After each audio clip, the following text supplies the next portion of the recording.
Hello and welcome to this week's episode of the Shreyas Iyer show. Sorry, DJ, did I get that one wrong? The Edges and Sledges Cricket Podcast. I mean, we should basically call ourselves the Shreyas Iyer show this week, right?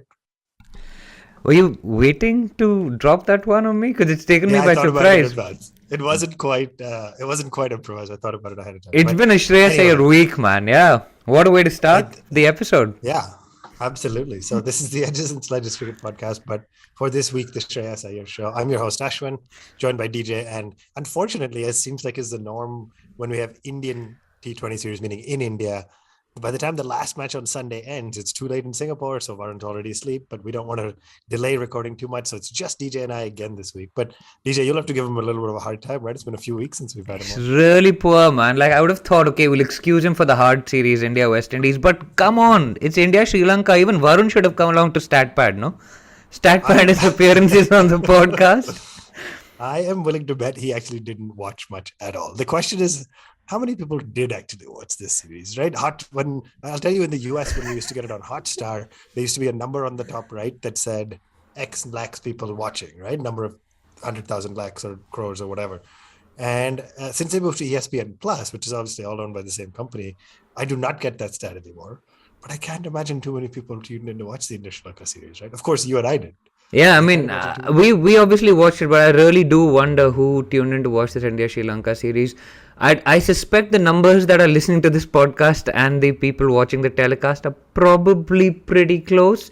But for those of you who didn't get the pleasure of watching this series, Ashwin and I will be running through all the highs and lows of the Shreyas Iyer week on the Edge and Sledges Cricket Podcast. So don't worry, we've got you guys covered. I feel like that's you giving me some feedback to get the ball rolling. So I'm going to do it. I will jump right in instead of trash talking the series in general. Let's start with obviously another series win for India, another sweep for India. I think that's Paytm trophy, another yet another Paytm. one. We have all the Paytm trophies, not an ICC trophy for quite a while, but all the Paytm trophies you could think The of. ones that matter. And I mean, really quickly, DJ, before we get into the details, pretty clinical, right? You would have expected this one. I don't think we did predictions for this series, but would have expected 3-0. Like Sri Lanka's side, disappointingly, hasn't been quite at the level you want them to be, transparently, for world cricket to get better. They were missing a couple of key players, including Pereira. And yeah, pretty clinical. Anything much to say overall before we jump into Yeah, details? pretty clinical. Hasaranga tested positive for COVID before the series as well. So, I mean, the prediction would have been 4-0 in a 3-0 series. So, yeah, pretty unfortunate. I mean, Sri Lanka are no longer the force they used to be. And it is a sad fact of life. I was thinking back to this the other day. It's only been 8 years since they beat India in that World T20 final in, I think it was Dhaka, right? When UV got stuck 11 of 21, Malinga, and I think it was, who was there? Nuwan Kulasekara, I think. If I think you it was don't remember, I Kulasekara definitely and Malinga that throttled the Indian batting lineup and took the trophy home. But yeah, it's been a sharp and shocking decline, right? I mean, Mahela's gone, Sanga's gone, Lasit's gone. Mendes is no longer a force. I mean, they've just declined as a cricketing force, and it's sad. I mean, they showed fight in patches, but I'm sure we'll get into all of that. But yeah, 3-0 is not a surprise. I don't think we even previewed the T20 series last week, and surprisingly, I mean, it was weird, right? Like, we knew that this series would be over by the time we recorded last Sunday, before the next podcast came out, it shows you the pace at which these games are coming. But I mean, India just treated this pretty much as a warm-up, set of warm-up games for the World T20, which it's good for us, I guess, but not so much for Sri Lankan fans. So let's talk a little bit about the squad then and the team selection, right? Ruturaj Gaikwad, unfortunate to miss out with a wrist injury, so that made arguably selection a little easier for skipper Rohit. But I'm going to run down the team selection first, and obviously consistent, exactly the same 11 for the first two matches, which I think hasn't happened in a while. I don't have the numbers in front of me, but exactly the same 11, and then made some changes after we had won the series 2-0. But Rohit and Kishan opening, Shreyas at 3, Jadeja came in at 4 in the first game. I think he came in at 5 in the second. So let's call it Jadeja, Samson, Huda, Venkatesh as 4, 5, 6, 7. How do you feel about that kind of top 7 batting order? So, I'm a Nishan Kishan fan. So the first T20 gave me a lot to smile about. His 80 odd that he scored in 59 balls or whatever, which was great to see. But for me, the key takeaway of the series has been the form of Ravi Jadeja or Ravindra Jadeja with the bat. How different do we look when Jadeja's in this 11? It's unreal, right? Yeah, and unreal. he's batted up the order. We've given him that opportunity to show his class with the bat, and I think he scored 45 of 18 in the second, and he did not play a shot in anger. He was surgical. He hit the gaps beautifully. It was like he was cutting through butter with a knife. It was fantastic, man. It was just, and I was thinking back to the tournaments we've won, and who played that role for us? Yuvraj Singh. And some of those shots brought back memories of Yuvi driving through the covers, driving over extra cover. Okay, So he's not last week, he's not the last same week class. you said Venkatesh Iyer is Yuvraj. I'm just This missing week you Yuvraj are you Singh. I just saying want Yuvi? someone to Like, fill you're Yuvraj saying Singh's Yuvi. spot. Yeah, but Genuinely, last week you said Venkatesh Iyer is yeah, reminding you of Yuvraj, and this week you said Jadeja is. yeah. So Venki reminds me of Yuvraj in his like tall left-hander, upright hitting sixes type of way, right? But the effect that Jadeja had on the game, where he came in and just hit fours at will through the field, I think that was fantastic. And of course, the two tournaments we won, Yuvraj has played a huge part in. And to my mind, we need that player. And it looks to me that Team India, the management has said, Ravindra Jadeja, you are the man. You're now in your 30s. You've played enough cricket. You're mature enough. You've got the class. We're going to back you to do this job for us. And I think he's delivered really well. And it's good because we're giving players time out in the middle to show what they can do. And I mean, apart from Iyer and all the Kishan stuff, for me, that has actually been the biggest takeaway of the series. So let me ask you a quick trivia question then. What did Shreyas Iyer and Ravindra Jadeja have in common for this series? I'm putting you on the spot, my friend. Same number of drop catches? I mean, that might be true, but that's not what I was going for. Because they both drop one catch each. Strike rate? No, not out in 3 games. Well played. You got not out in 3 games. 3 games. guesses, but you got there. Yeah. But yeah, they both averaged, I guess, infinity or NA or whatever you call it, because both batted all 3 matches. Jadeja didn't really need to in the first match. He only played a couple of deliveries, but both undismissed across the series. So clearly, our listeners would keep track of the MS Dhoni mentions. They are both from the MS Dhoni school of batting. Infinity average. Not getting out. How long has it been? Like 4 minutes? No, 7 minutes until Dhoni came up again. So now we got to keep track not just of Dhoni mentions, but of Yuvraj mentions as well, right? But let's keep going and talk through the rest of the squad, right? They played Huda and Venkatesh Iyer in that first game, in those first 2 games rather. And then from a bowling standpoint, Jasprit Bumrah made his comeback, which was interesting. Chahal got to play the leggy role. Bhuvi continued on, and then Harshal Patel, right? So overall, what's your take on team selection? Let's just start there. Yeah, so we're auditioning players for the World T20, and it's fine. I mean, I was pretty happy that we rotated quite a lot of players. I think we made a lot of changes. The only common bowler in the last T20 was Harshal Patel, who played all 3, but everybody else changed, right? So it's fine. Obviously Chahal, we're big fans of him on this show. Bumrah, great to see him back. Bhuvi, the old firm of Bhuvaneshwar and Bumrah was back together. Yeah, it was, and Jadeja was bowling again, which was nice because we haven't seen that for a while because he was making his comeback, of course. Chahal was good. Venki Iyer got a few overs in because I think Rohit was like, we need to give these guys a good run with the ball. Not particularly effective, but picked up some wickets, I think. But they're just giving them game time. So I'm okay with the team selection. I think this is the time to try people out. PTM trophy rather than in the midst of an ICC tournament where you don't know what your combination is going to be. So give people game time. So they've done that. Yeah, I thought it was interesting. In that third T20, Jadeja basically played as a pure bat because he didn't touch the ball at all. They had 5 specialist bowlers and Jadeja was in your top 6. But anyway, lots of discussion happened between now and the T20 World Cup, etc., on India's selection. I'm sure the IPL will play a big role as well. So all of these guys will be gunning, in addition to these matches, the IPL will also continue to be an audition for the T20 World Cup. But DJ, let's quickly run down game by game, right? First T20, India batting first. we are not typically great at batting first, right? We're a much better chasing side. Most sides are better chasing sides. Rohit gets off to a pretty good start, makes 44. Ishan Kishan, 89 off of 56. I'll come to in a second. And then Shreyas Iyer, 57 off 28. So if Kishan was batting well at striking at about 160 as an opener, Shreyas came in and said, anything you can do, I can do better. And strikes at 200 plus. And India ends in 199 for 2. It was pretty funny because on that last ball, they hit it down to, I think, long off and ran 1. And he would just say, why would you not run the second? Even if there's a chance you get run out, run that second so you have a chance of 200. But of course, the target of 200 still proved, 62, 63 runs, too many for Sri Lanka. But unbelievable batting. Ishan Kishan struggled a little to find form. How important is backing a player, especially somebody young like Kishan, who had a really bad outing in the West Indies? Not just the scores, but looked uncomfortable, didn't seem like he belonged, and comes out here, makes 89 in the first game. Yeah, it was good to see. It was good to see us backing him, but you have to remember, let's not get carried away with it. We've got a lot of options for the first 2 slots to open with Rohit. You've got Rahul, you've got Rutu, you've got other potential openers waiting in the wings, and Kishan was dropped in the 40s as well. So you have to remember, you're not playing the strongest side. Plus, there wasn't a huge amount of pace in that pitch or in that attack. So it was a little bit of like a flat track bully type of innings, which was fine. But I mean, I enjoyed it personally because I think Kishan has a lot of talent. I've got a lot of time for him.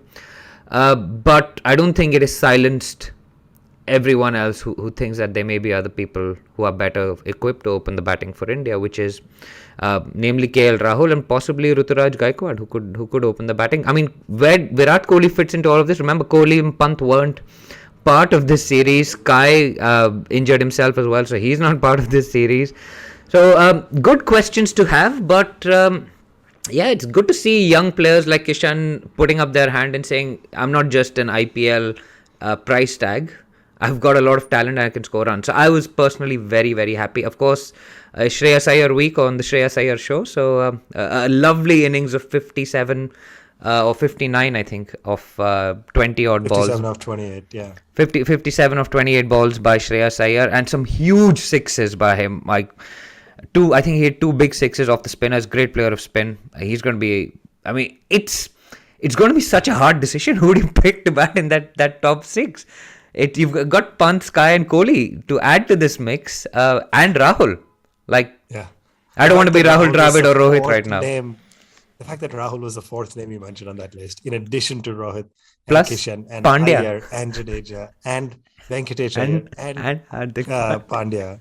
And Sanju Samson, of course, like the Pakuda, and those guys don't even probably make the list anymore. But really quickly then on Sri Lanka's innings, not a lot to say. Bhuvi picked up a first ball wicket, a little unlucky for the batsman who the ball kept low and rolled underneath his bat to hit the wicket. But Sri Lanka put up a bit of a fight. I thought it was interesting. Bhuvi was 2 overs, 2 for 9, and by that point, by the time I think it was 50 odd for 4 at the halfway mark, Rohit basically said, "Cool, this match is mostly in the bag. Let's give the other bowlers a try." So Huda got 3 overs.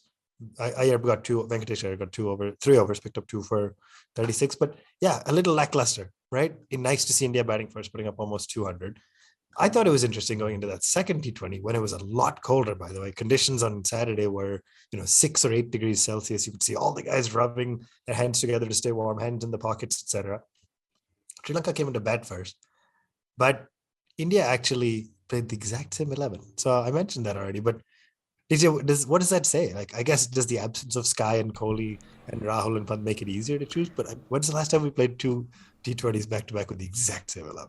Yeah, 100% it makes it easier to choose. Plus, you have to remember, we have now won 12 T20s straight on the trot. I mean, at that stage, you just won 11. So, despite the changes to the combinations, they seem to be working. They seem to be gelling well. And I was surprised as well. I mean, you've got Avesh, you've got Siraj waiting in the wings. So they still went with Bhuvi and Bumrah to open the bowling. And it was interesting because Dharamshala, the ball moved around. It was swinging. You could see that the Sri Lankan batsmen were trying to hit out and use their feet and stuff. But I mean, it was a class spell to open the bowling by Bhuvi and Bumrah. And honestly, if this was probably a game on which there was more riding, he wouldn't have taken Bumrah and Bhuvi off and introduced Harshal Patel in, I think, maybe the 5th over, when Sri Lanka were just crawling along at like 4 runs and over at that stage. and they would have gone more for the kill, but it was nice to see that the conditions actually gave the bowler something to work with for a change in a T20 game. Yeah, I mean, I'm intrigued by that. And before we keep going on the second T20, then let's talk broadly about Rohit's captaincy, right? We were a little harsh on him when it came to the West Indies series and kicking the ball off and like not showing up as a magnanimous leader. But he was very clear in this series that, look, we are definitely a better side than Sri Lanka on paper. We should have won 3-0. We did win 3-0. Is it the right move for India's new T20 skipper, India's new all-format skipper, to be trying people out, tossing the ball a different direction, playing around with field placements? I mean, I think it was, right? And credit where it's due. I'm a big fan of Virat. That doesn't change anything. But Rohit did a better job as skipper in this series. And obviously 12 in a row is no joke, right? Yeah, I mean, I don't think the result would have changed whoever the captain was, but it's been a refreshing outlook. Maybe it's like when management changes, you have a clear out of old ideas, new ideas are come in, and you have, even in a corporate atmosphere, right, like in a corporate setting, you have that, and it seems like Rohit has that mandate to try out new players, back new players, try out ideas, try out things, and it's okay if things don't come off. He can still go back to Bhuvi, Bumrah, and all of that stuff. So he's got confidence he's got conviction in his beliefs, and it's fine. I'd be very interested to see when we have everybody fit and firing whether Virat Kohli makes the first 11, because it's going to be a bit of a struggle. He's now going to be fighting out for a spot with Sky. He's going to be fighting with Shreyas Iyer. He's going to potentially be fighting with KL Rahul. I don't know. We've got a lot of anchors in that top 3, top 4. We probably just lost a bunch of listeners just for you saying that. No, it's a question, right? It's a valid question. I mean, of course, I want him to play because I'm a huge Kohli fan, and he's coming back into form.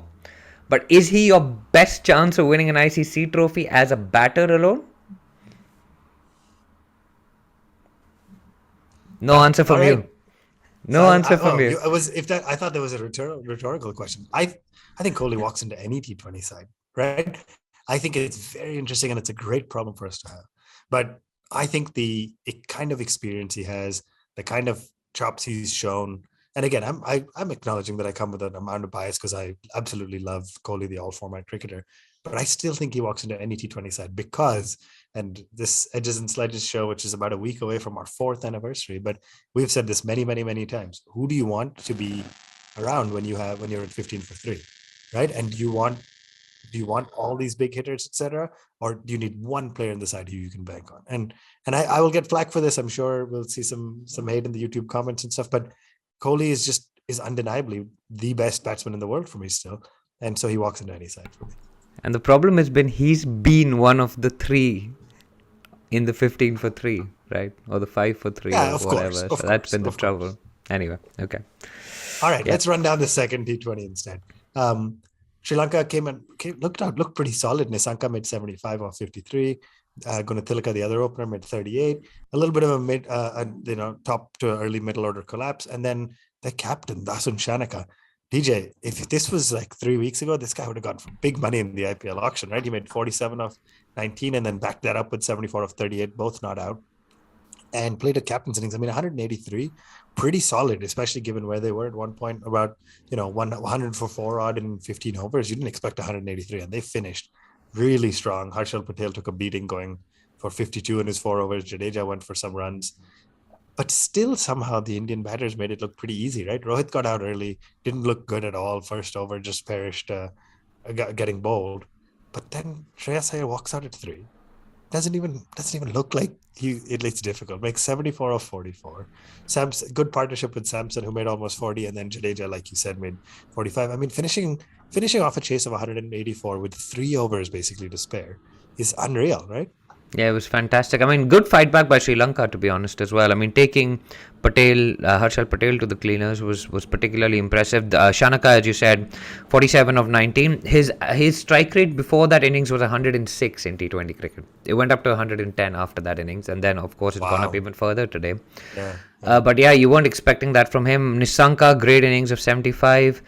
I think Harshal Patel particularly is now. We've seen a couple of games where he's gone for a few runs because I think the batsmen are now themselves up for that slower ball, that dipping They're just slower batting ball. every ball as though Yeah, it's a slow ball, and that's yeah, the right move, right? yeah. And so I think he needs to mix it up a bit more with some of the quicker stuff because he can bowl fairly quick. He can bowl in the 130s if he wants to. So that's something for him to work on. But I think he's obviously a good prospect for Team India at the death. Bumrah bowled well, he went for runs in 1 over. Jadeja went for a couple of sixes and a couple of fours in 1 over before picking up, I think, the first wicket of the innings. That was good to see him fight back. But I mean, brilliant from Iyer and Jadeja at the end, along with a little cameo from Sanju, which was ended by a brilliant catch by, I think, the tallest person on the ground, Yeah, which was bad luck, honestly. In a series of Fernando. pretty bad fielding, that was a phenomenal, I guess it was like gully-ish area, but phenomenal catch.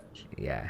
So lovely little win, quite comfortable. I mean, in the 18th over, if you've got to 186 for three, it is an easy win. And yeah, again, at the halfway mark, you would have thought, okay, maybe this may be a bit of a challenge if the ball moves around and they pick up a few early wickets, which they did. But again, it's almost better to get that middle order firing, right? When the top, there's no point Rohit scoring those runs again and again and again, or Virat Kohli coming in scoring the runs, or I don't know. It used to be Shikhar, Rohit, and Virat scoring all the runs in the ODI, right? It's good that we're testing out this middle order. So when Shaheen Shah Afridi rolls up in Australia and takes 2 wickets in the first over, these guys are like, okay, cool, I've got runs on me. I can score the runs and I can get us back into the game. Yeah, on that optimistic note about India's T20 World Cup prospects, we're going to take a quick break. We'll be right back to talk the third T20 and then the Test squad, the Women's World Cup upcoming, and a bunch of other stuff from the world of cricket. So stay tuned.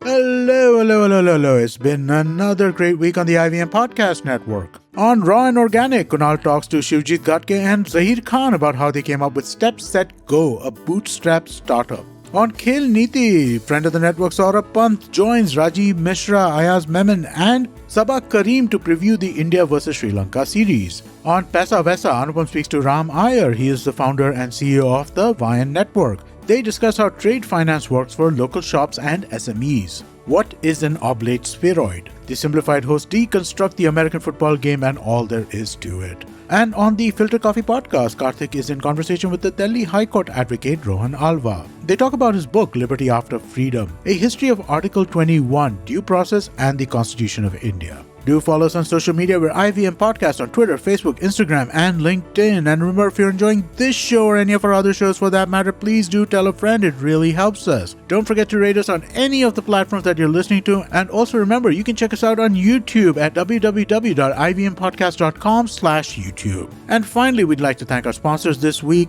Bank of Baroda and HDFC Life Insurance. Thank you so much for making this possible. Welcome back to the Edges and Sledges Cricket Podcast, being nicknamed the Shreyas Iyer Show this week because of his phenomenal exploits. But DJ, coming into the third T20, no, not even a day's break. They played Saturday and Sunday back-to-back. So India ended up rotating through. Sri Lanka came out to bat first again. And Avesh Khan got off to a little bit of a flyer, right? First over, picks up wicket. Sri Lanka, I'm just going to read through this. 1 for 1, 5 for 2. That second wicket was Siraj, also looked great. 11 for 3, 29 for 4 by the time spin comes into the attack. 60 for 5 after 12 overs.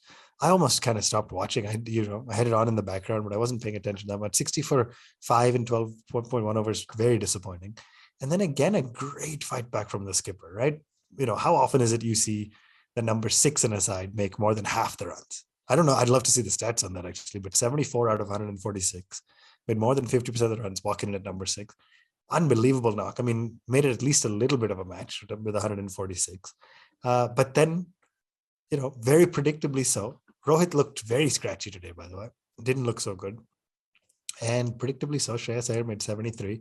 Good little partnerships with Huda and Jadeja. Nobody else really stood up super tall, but Shreyas Iyer, 73 off 45. Not out again. 9 boundaries and a 6. And gets to 148 within the 17th over. I mean, this guy, let's wrap up honestly by talking about this guy. Injury, played phenomenally going into his injury, got injured.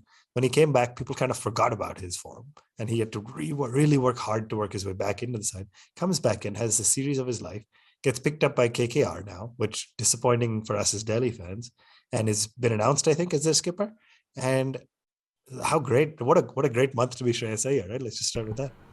It is, and good form comes with a little bit of good fortune. He backed away yesterday. The ball shaved the off stump, just missed it. There was one that went past for slip early on, but you can't take away from the guy's heart. He's got heart, he's got desire, he's got class on his side, and he hits a long ball, man. It was good to see, and honestly, like the first ball I think he played yesterday, he drove it straight back at the bowler. It hit the bowler's hand, and it still went for four. Like the bowler got a good chunk of it, and it still went all the way to the boundary and quite a big ground. So, I mean, he's in terrific form. He's in terrific form, and I hope he keeps that going. I hope he keeps it going through the IPL. Even though he's a KKR boy, he started off life as a Delhi Capital. He became our captain. So I've got a special place in my heart for Shreyas. It was really good to see him score runs. I mean, I mean, as a pure batsman, you're fighting for a spot in all formats. It's really hard to get a spot in this Indian side, right? You've got a wealth of batting riches, and it's great to see Shreyas Iyer put his hand up and say, I'm going to just score runs and make sure that you can't say no to me. So he's giving the Indian management a good headache to have. He scored a test 100 on debut. He's now in a great run of form with the bat in T20 cricket. He's a terrific fielder. He dropped one catch in the first T20, but I mean, that happens to anyone, right? Even Jadeja dropped one catch running back over his shoulder today, which goes down as a catch, but it is what it is. Yeah, really pleased for Iyer. He's shown that he can accelerate in those middle overs, which is where we lacked previously. And on those big grounds of Australia, if he doesn't hit sixes that clear the field by a little bit. I think the spinners will be a big part of the Australian World Cup, T20 World Cup this year. And Iyer hits sixes which are like 110 meters long. So they'll clear even the SCG, MCG boundaries. So I think he's put his hand up and he's done really well. So I'm very, very pleased for him. Yeah, congratulations to Team India, Shreyas Iyer, for a phenomenal T20 series, 3-0, wrapped it up pretty quickly. Now, before we realize that there's going to be 2 test matches, including in just 5 days' time here in Mohali, Virat Kohli's 100th test match.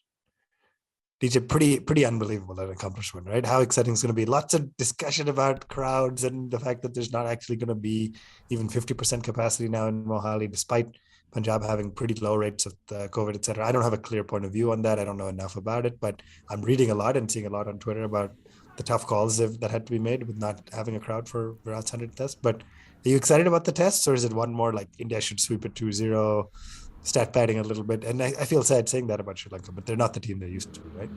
I agree, but I mean, if Kohli can get that 71st off his back, that's okay, right? Imagine if it comes in his 100th test match.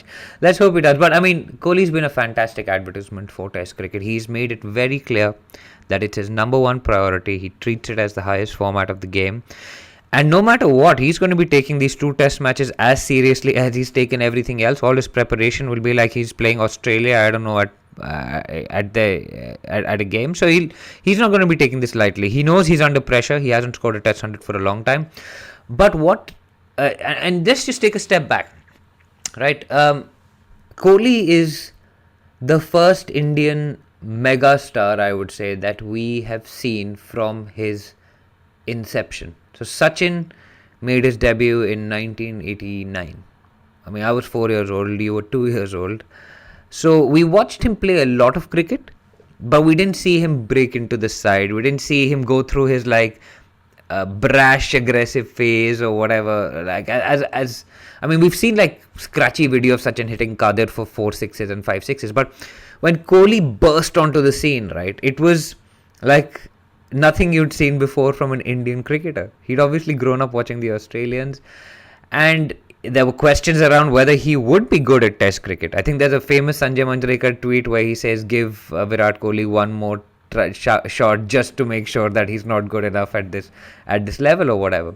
There were questions raised of his technique against the short ball. I think he was dropped after his test debut in the West Indies. He was, I think Kemar Roach worked him over a couple of times, or one of the other West Indian bowlers worked him over a couple of times.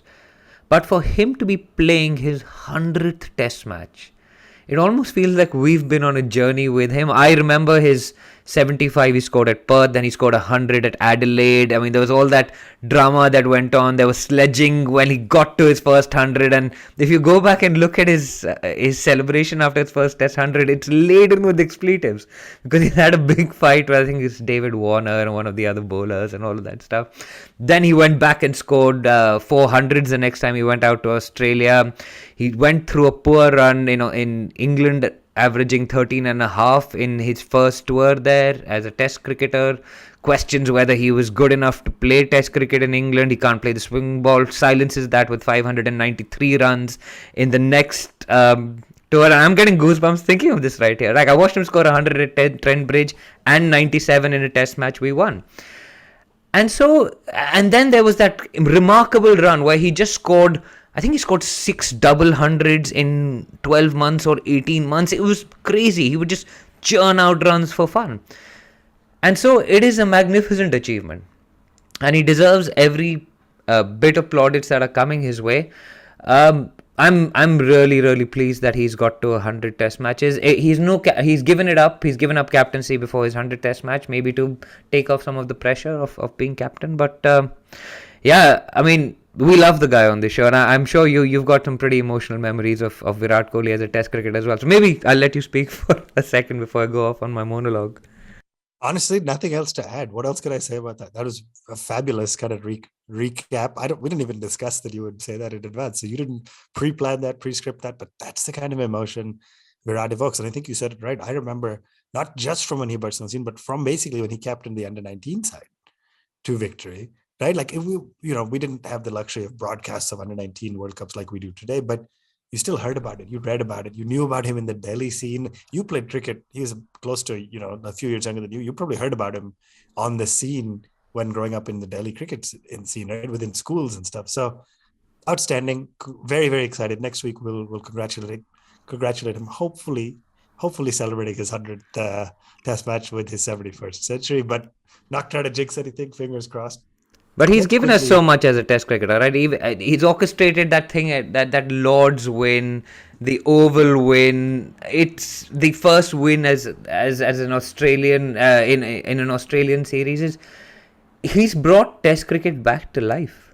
He was flagging a little bit, and he said it's my number one priority, and he's walked the talk. And congratulations to Kohli on his 100. So may he. I mean, as far as I'm concerned, he could retire from all formats with 70 centuries, and he's absolutely top few in consideration for the greatest to have ever played the game. Now, I hope he doesn't. I hope he goes on to make much, much more, or many, many more centuries, much more runs. But gosh, he's already up there. But we're going on a tangent that we hadn't planned for and getting emotional. But DJ, let's talk about the Test squad quickly in general, right? Rohit's going to be captaining. A couple of interesting picks. You have obviously Kohli's playing. You have Mayank, Shubman, Shreyas Iyer, and Priyank Panchal as batsmen, and then let's throw in Hanuma Vihari in the mix, right? What do you think the side's going to be? So I'm going to be controversial here. I'm going to put Vihari at number 3 to replace Che Pujara, because I think he's got a good enough technique to bat at number 3, both home and abroad. Where does Shubman Gill bat? That is a tough question. I think long term, he's probably a number 5. So logically, you would replace Rahane with Gill and give him the option. I think technique-wise, he would be a better number 5 in the long term. The issue India have is Shreyas Iyer, right?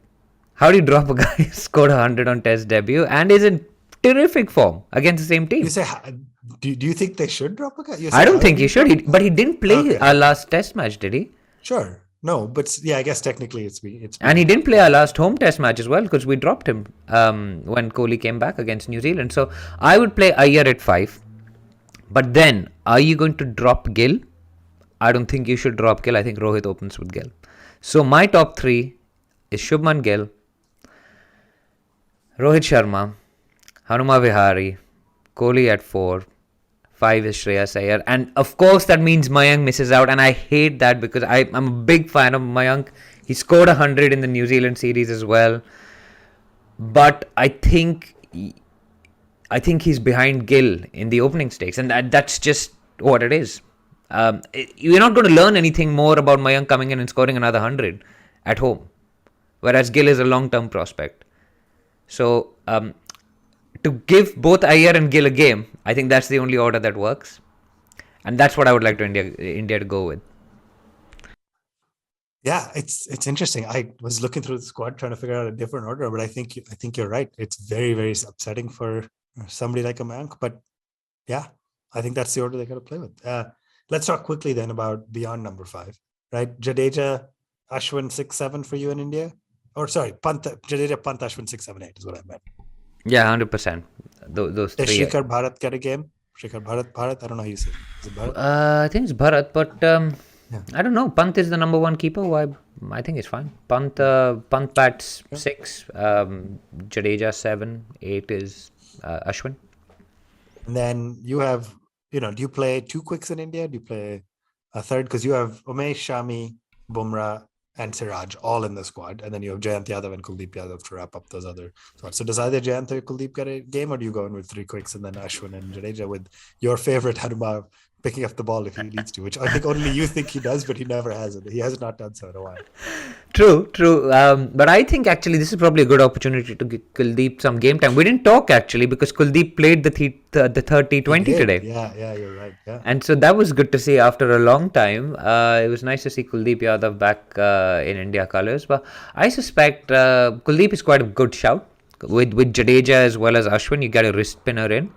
And then you play 2 quicks. Who are the quicks that we've got? I don't want to play Bumrah at home against Sri Lanka. Honestly, we shouldn't be doing Bumrah, that. Sorry, Umesh, Shami, Siraj and Bumrah. Shami and Siraj are fine. You have 2 quicks, and then you have Kuldeep, Ashwin, Jadeja, and I think you play. Where are we playing with test matches again? Mohali. That has bounced, right? Mohali is the first one. Yeah, so Mohali has bounced. So you may not play 3 spinners. You'll play 2 spinners. So it'll be. That was my thought. Yeah. Umesh, third seamer. Yeah. Shami, Siraj, Umesh. Siraj, Shami, and then two spinners, and then one of the quicks makes way because the second test match is at the Chinnaswamy, where you bring in a Kuldeep to play that third spinner role. Yeah, and we don't. So Bumrah is in the squad, but he carries drinks. He just chills. I mean, it's interesting. Why would he play him? Why would he play him against Sri Lanka? There's no value in that. If he gets injured or something, you're going to be like, why?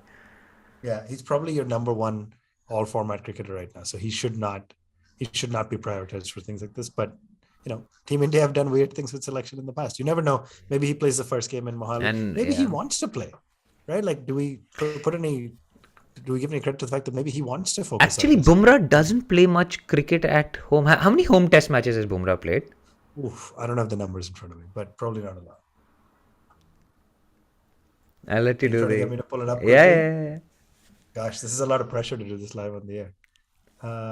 By country, Jasprit Bumrah has played a total of 27 test matches, 2 in India. No, is that right? That can't be right. Yeah. It must be right because we play him abroad and it makes sense. He's played 1 match at the Chidambaram,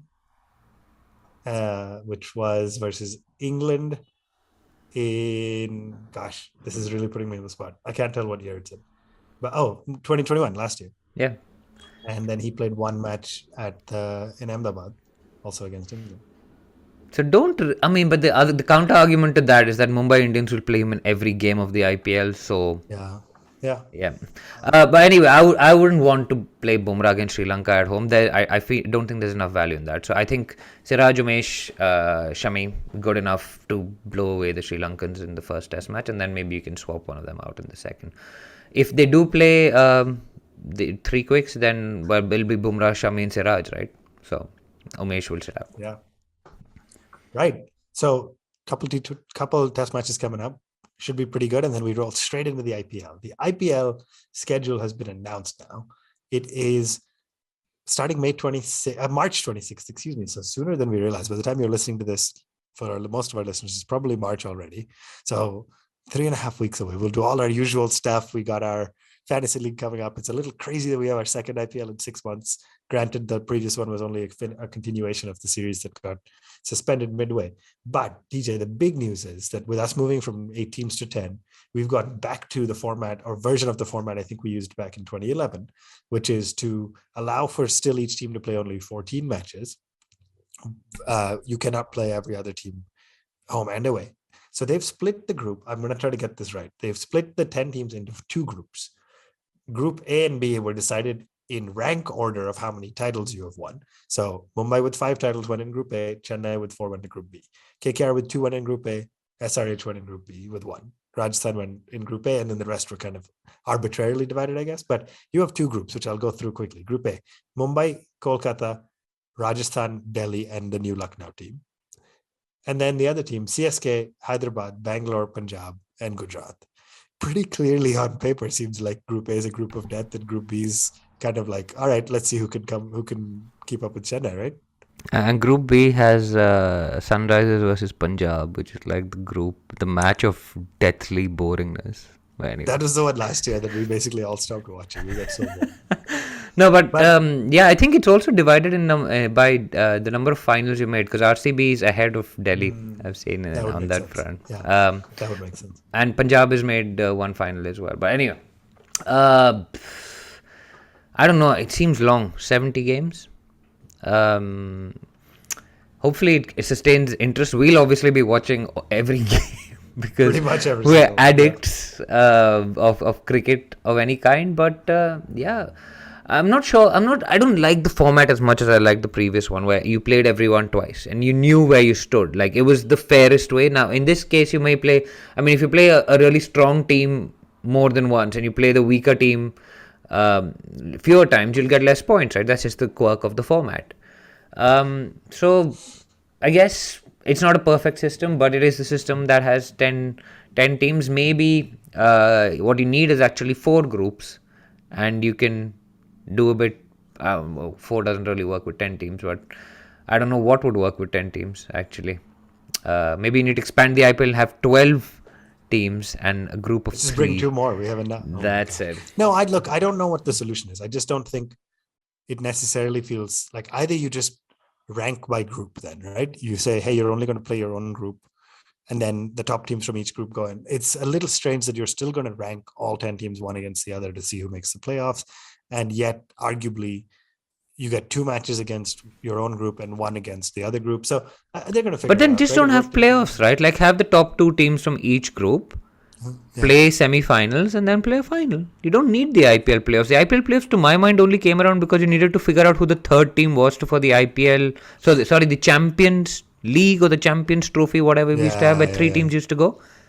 Then there was a qualifier. There was all those things. So. Yeah, but you needed that because of those 3 teams. Now you don't need that because that other tournament is disbanded with the top 3 teams from all over the world coming together to play.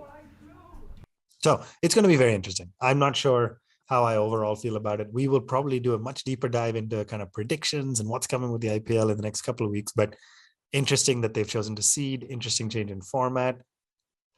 But before the IPL starts and before the test matches start, etc., we are just about 4 days away from the ICC Women's World Cup. So it's never ending, non-stop cricket here. I remember when we started this show, we said, what are we going to do in weeks when there's no cricket? And it feels like, other than the disclaimer of the pandemic, it feels like there haven't really been a lot of weeks in the cricket. So it's pretty non-stop.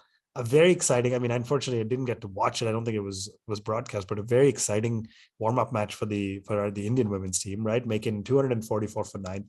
Harman made what I believe is 104, but some reports were saying 107. And that's a whole separate discussion about like quality of reporting and quality of score. Like, how do we not clearly know the scorecard, even though it's a warm-up game?